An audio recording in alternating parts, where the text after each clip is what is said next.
Ngayon, may mga taong hindi nakakaintindi sa ginagawa ko at medyo natakot akong mahusgahan at question ko yung sarili ko kung tama pa ba yung ginagawa ko at nagdasal ako.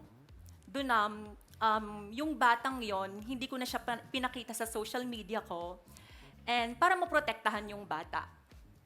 Then after that, nung nagdasal ako, sabi ko, Lord, kayo na po yung bahala, mali po ba yung ginagawa ko? Then one time, nagulat ako, ang daming batang pumunta sa bahay.